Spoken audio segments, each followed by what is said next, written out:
Hi, everyone. My name is Geraldine Hills, and one of my roles is I'm a parent carer of a young person, my son, who's 19, called Sam, and he has disabilities, various disabilities. And so I also have another role. I run my own company called Inclusive Choice Consultancy, and I'm an author, and I've written several books, which can be found on Amazon if you just put in Geraldine Hills. Yeah, so really what I wanted to talk to you about was my journey, from sort of having a child with disabilities and the emotional resilience it's taken for me to get through that, including a horrible tribunal case, which I won to get justice for my son in education, because he has a right to be educated equally as anyone else does. But that took a lot out of me. And so I just wanted to talk to you a little bit about that and hopefully give you maybe some tips that you would find useful. At least I really hope that you might find useful. So even if you only took a little thing away from the video today, that would make me really happy that maybe I've been of some use. The other thing I would just like to point out is that I do have quite chronic ADHD. So if you see me fidgeting about and popping about like this, it's the best I can do because I need to move. So it can be sometimes difficult for me to, just stay still. So, yeah. So I guess my, emotional journey where I found it the toughest, I suppose, was when Sam was born.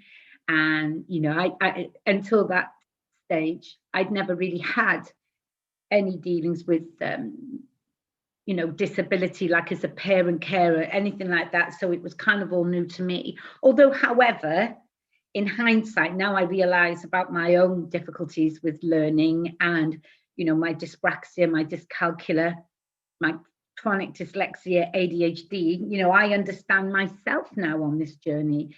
So, it's been something that my son and I have grown together learning, if you like.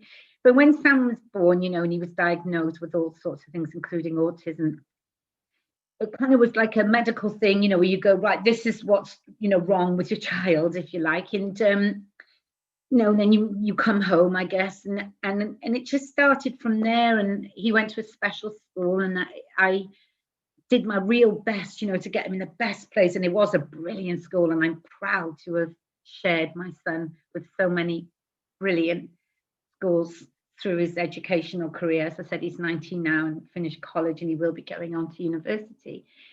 But it wasn't always easy because I didn't know where to turn. I wasn't sure about services. Social media then isn't what it's like now. I didn't have I also run a Facebook group. There's nearly 500 of us now called Manchester Parent Champions. And that is just purely for parent carers, to check in and say, what's happening? How are you? What's new? I liaise with the local authority. So we put loads of stuff on there, what's available for parent carers, what's available for young kids. We meet up with social. And now, because of lockdown, we're online for each other. We have quiz, all that kind of thing. I didn't have any of that. I don't think it'd been invented then, social media, or if it had, I didn't know anything about it. 19 years ago, I probably still had a massive phone shaped like a brick or something, if I had one at all, I can't remember. But it was lonely and I was struggling quite a lot. As things progressed, I fell into a routine with Sam, but the dangerous routine I got into, and this is especially aimed at, any new parents who've had a diagnosis that their child might have special education needs and or disabilities. It all quickly became about Sam. So that I was often extremely tired, extremely anxious, extremely worried, worrying way into the future. Like, what's Sam going to be like? Will anybody ever love him? And he was like, 6 months old or something. Will he get married? Won't he? Will he discover the cure? Whatever. I just, will he be a brilliant professor? He was like 6 months old, and I was worried sick about how he's going to pay his uni fees should he choose to go. See, the problem with that is I was causing myself massive anxiety, and I don't even think I realized I was doing it, because I got into the habit of worrying about things that I couldn't even prove, that anything was going to happen bad in the future, because I don't have a crystal ball. But yeah, I was worried. So I was catastrophizing, I mean, that word. I was catastrophizing the future without actually any proof, So basically upsetting myself and stressing myself out. I don't think I realized just how stressed I was. And I don't think I realized that I wasn't really talking to anybody through a lot of this. And then when the tribunal case came, because a school had discriminated against my son and said that he didn't belong in the school, he had nothing to offer. So basically they were saying that they saw Sam's disability before they saw him. I know, and today as a 19-year-old, he speaks fluent Japanese. That's one of his loves. He wants to become a teacher, and he's going to go to university. So he had plenty to offer. But it's not even about where you go. You're a human being. So, he had plenty to offer just because he was a lovely person in that school and they couldn't see it. And so it was all about his disability.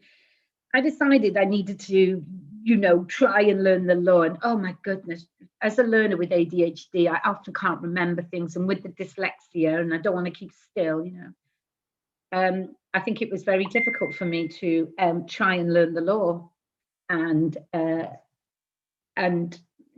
put it into practice.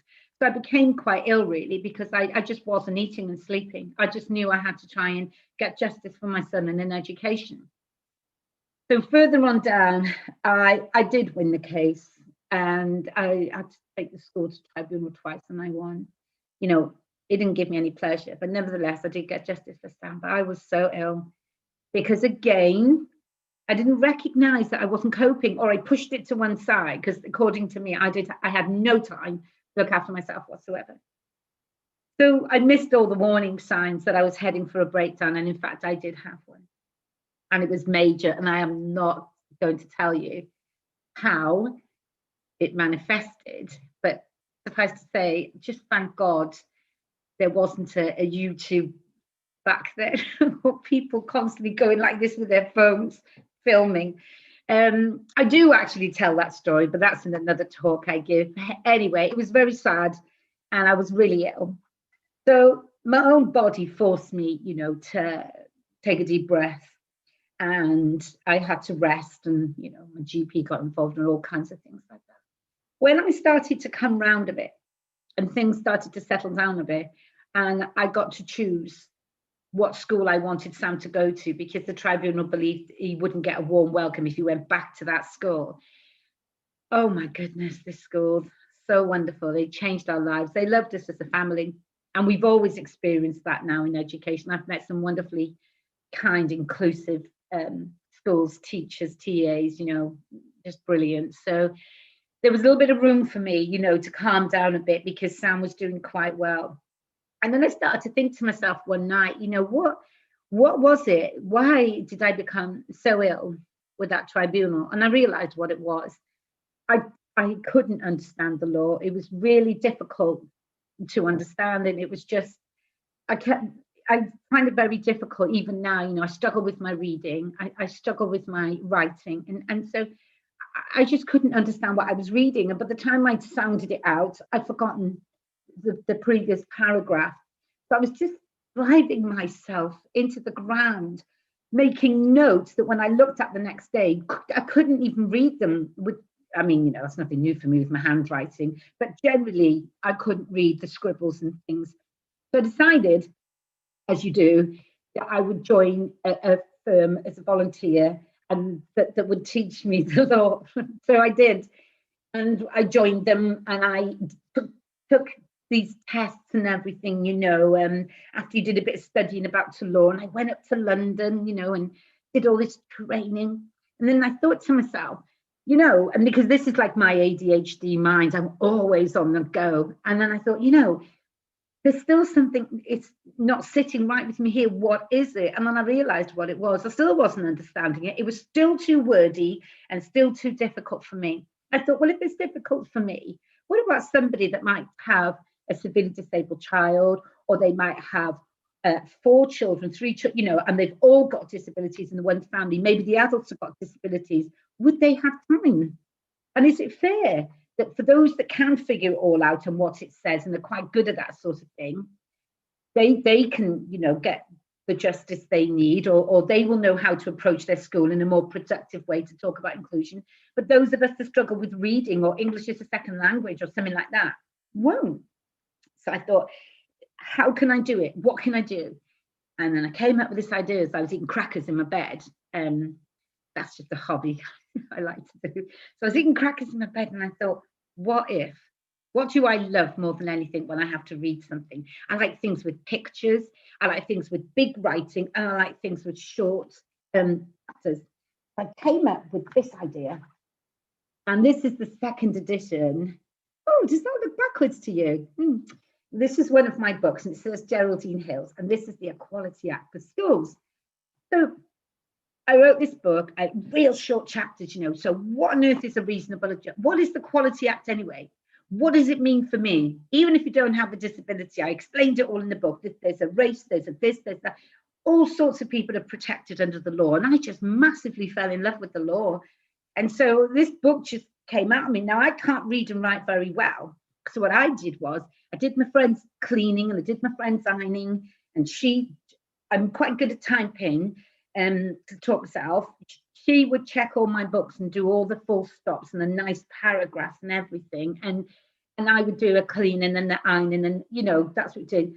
And then she said to me, why don't you send it off to someone? I was like, no, because, you know, sometimes when you have, not just when you have disabilities, but sometimes like having things like dyslexia, ADHD, especially dyslexia, you know, I always have this voice saying, you know, you're a bit stupid, you, Jeff, really, in you. And, you know, if you try that, you might fail. So I had to really get over that fear that what if, you know, that, I hate this bit, that catastrophizing again. Oh, no one will, you know, who will read the book? They'll think it's, oh my God. I thought, you know what? And do it. So I sent it off to a publisher called Routledge, like one of the biggest academic publishers in the UK. And my goodness, they said, we'd love to publish your easy read guide to the Equality Act and disability inclusion in schools.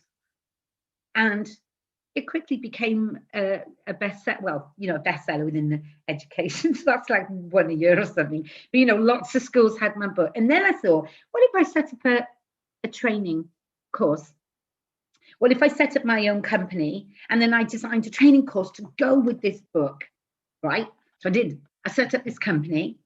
So what I did again is swap some skills that I had for my friend who could build websites. And that's how it went.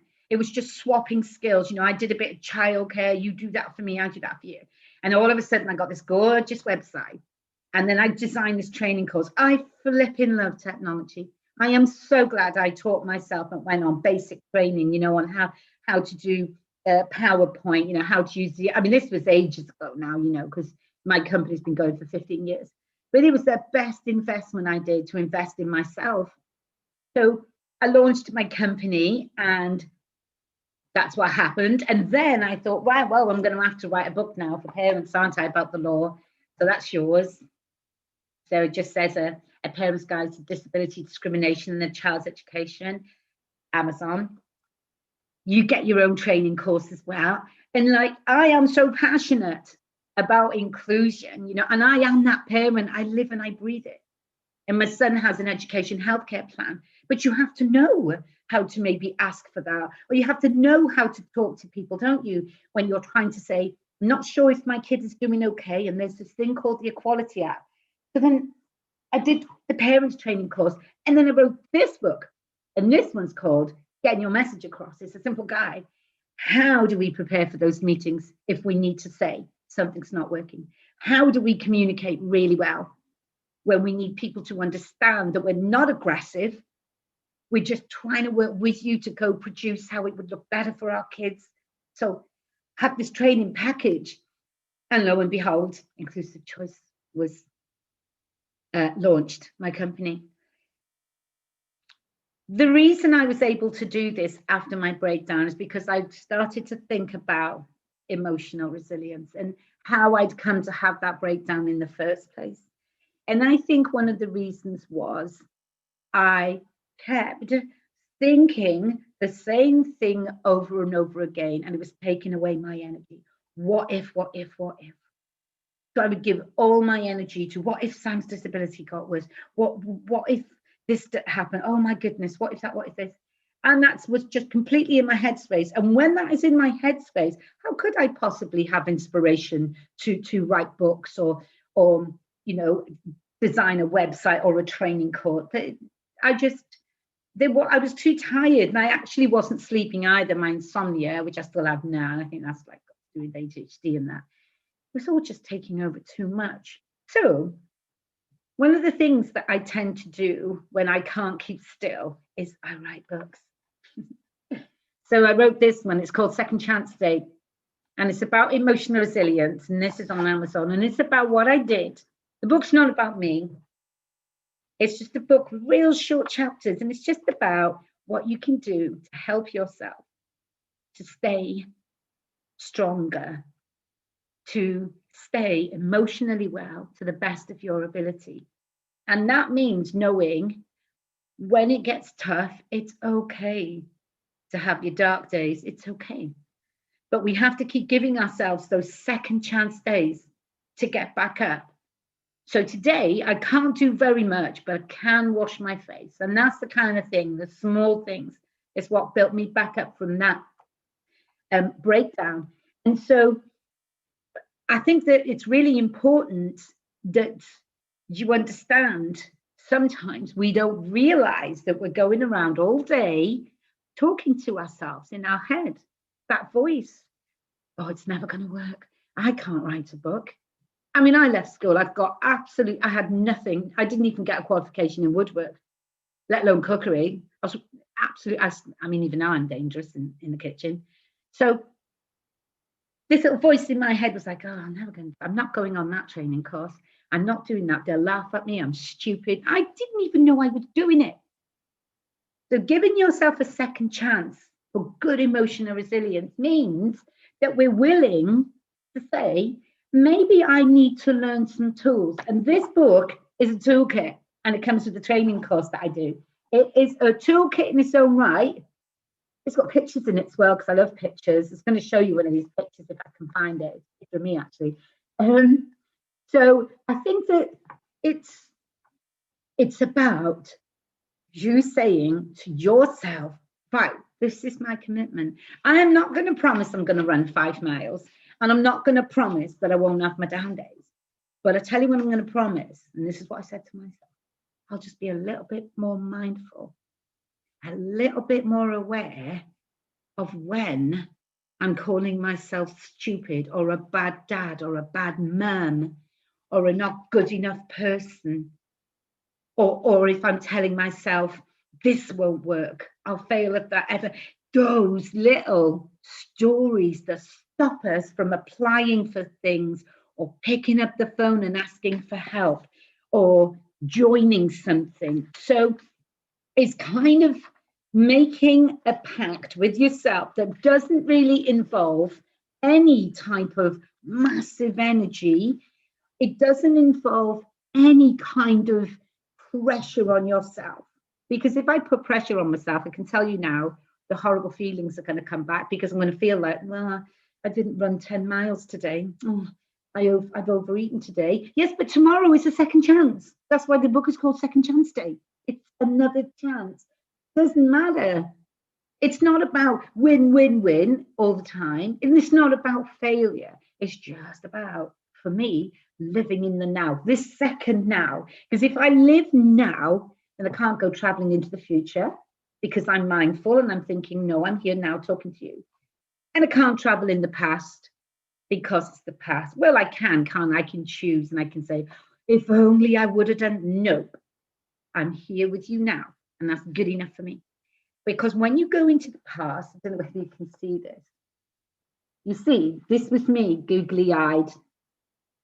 And I was like that all the time. And I was like, oh, I'm not a good enough mother.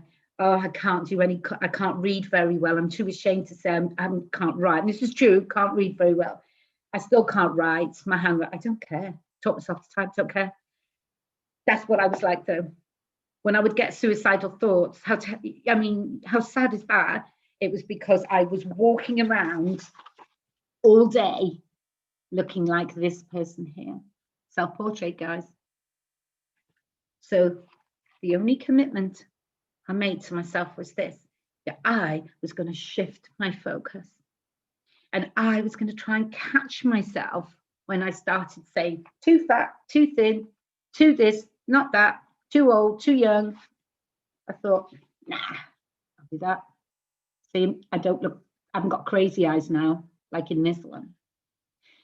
And when I started doing that, just little changes, just if I felt myself attacking myself, I'd get up and move and I would do something. And it was writing for me. Oh, and I took up knitting as well, because I love complicated patterns, because that means the old brain is looking at the pattern. But hey, that's mindfulness, isn't it? Because you're leaving yourself alone. So shifting your focus onto something, I don't care if it's watching EastEnders, it still gives you a mental break. Knitting, EastEnders, running, doesn't matter to me. Just whatever it takes for you to go, so that you don't look like that kind of, oh, I'm not coping. You know, you can just breathe. And that's all I tried to do on my journey with Sam with his disabilities. And because I was able to shift my focus when I started to scare myself, you know, even in the nights, I started having things ready where I couldn't sleep, you know, a bit of meditation, a bit of hypnosis to help me sleep, anything, you know, my toolbox, remember? And this was in my toolbox as well. That's why I became creative, because I had headspace. And then, when you know it, cancer came along for me. That was tough. I've been through chemo, radiation. Again, my head started, oh, you're going to die. No one said that. I mean, they said they didn't know, but I had to make sure that I could shift my focus onto what was important. What bit could I control? I can't take the cancer away. I can't know for sure how it's all going to play out. What can I do to help? And also, I'm really into low cost, no cost stuff. So what can I do? So I used to try to make sure I could eat as well as I could.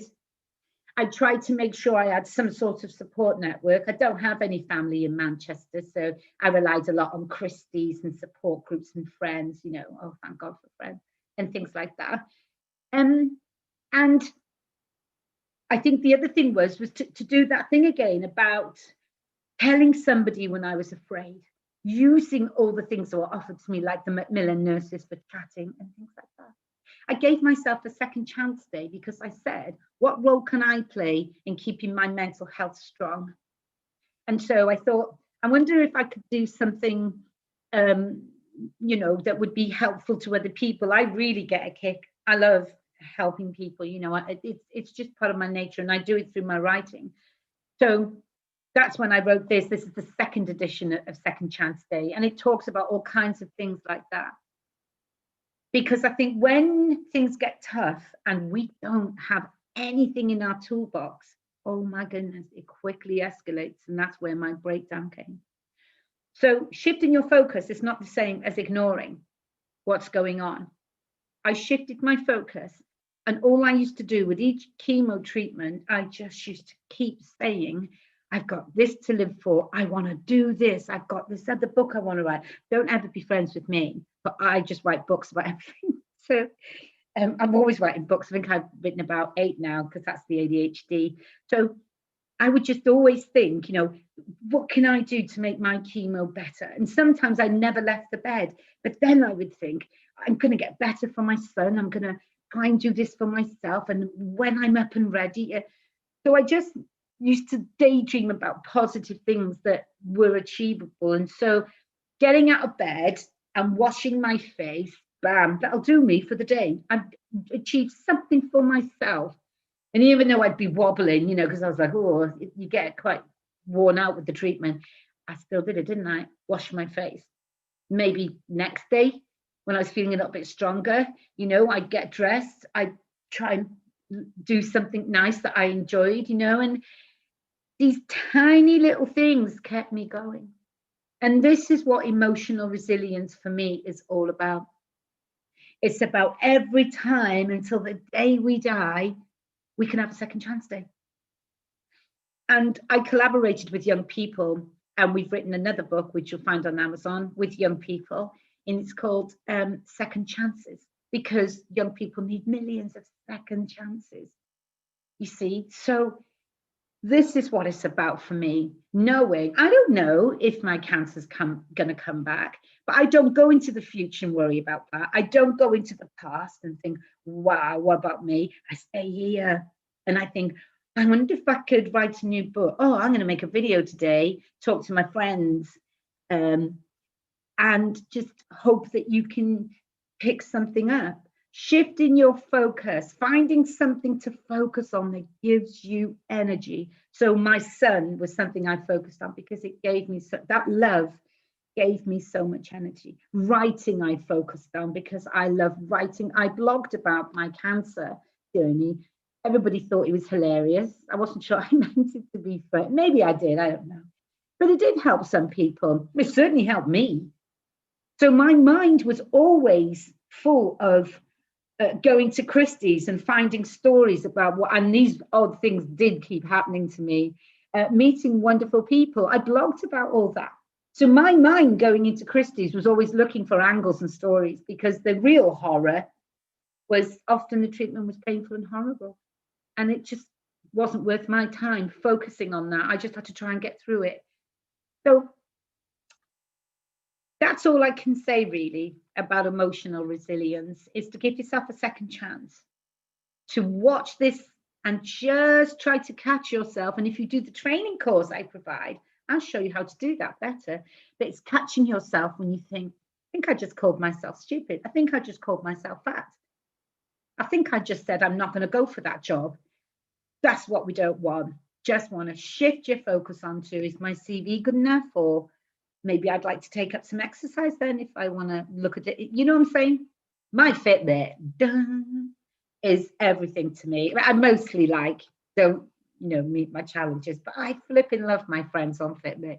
It's just my way of trying to give myself some energy to try and stay fitter, because some of the drugs that I have to take and that, they do things. So my solution is not to focus on what I see in the mirror and go, oh, look at that. And yeah, my body's definitely changed because of the cancer treatment. Is to get a Fitbit and join in with people, and that camaraderie. Oh, it's another good word there. I said it as well.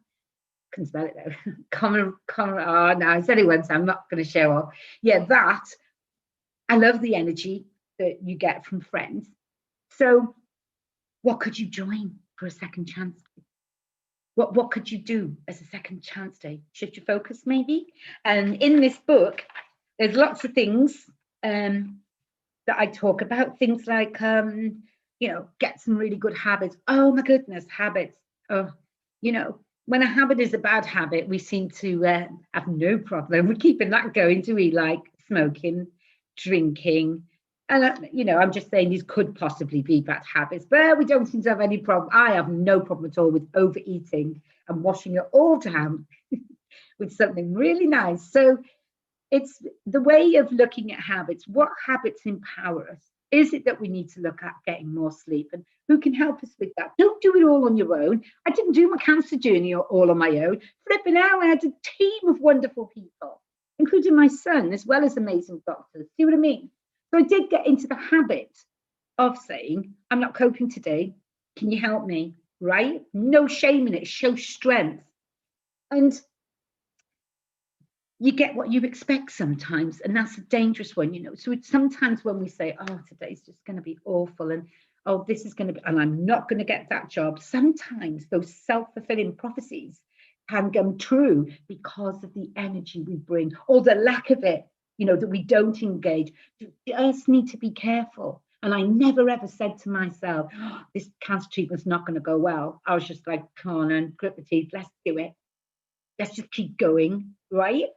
So, and I guess it's about using your emotional ladder which I've got a picture in here of that. And your emotional ladder is that, you know, let's say 10 being at the top and 1 being at the bottom. Don't have to be 10. Yeah, I don't know if I'm ever a 10, and that's too much pressure on me. But for me, to get from number 1 to number 2, that was me washing my face, maybe getting a clean top on when I was ill, with depression as well as the chemo. So, and that was a great thing for me, you know, brushing my teeth a little bit. Oh, I've gone up the ladder a little bit. Maybe I could see my friend. Oh, I've moved up. Oh, I've slipped back down. Oh, it's okay if you slip back down.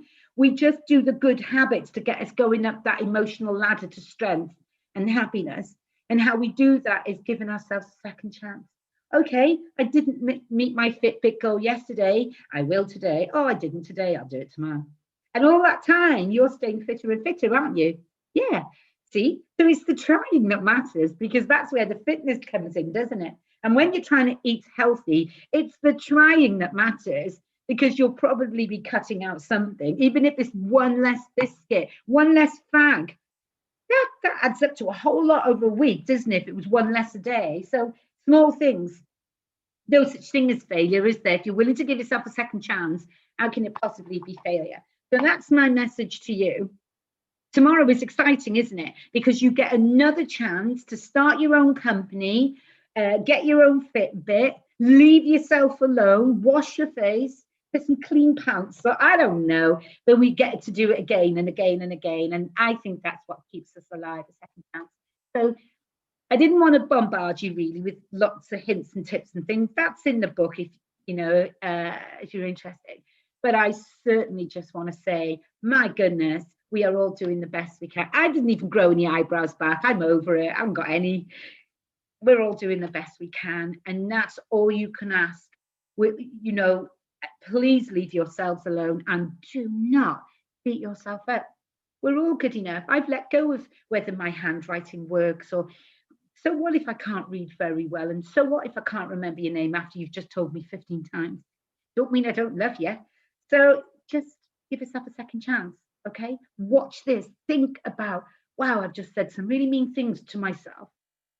Loving yourself took on a whole different meaning when I watched my body crumble with chemo. I had to love it. I had to take care of it. I had to make time. And that was so foreign to me, because it was like, Sam, or disability. You know, you do have to take care of yourself, because it bites you in the bum, doesn't it, sometimes when we don't.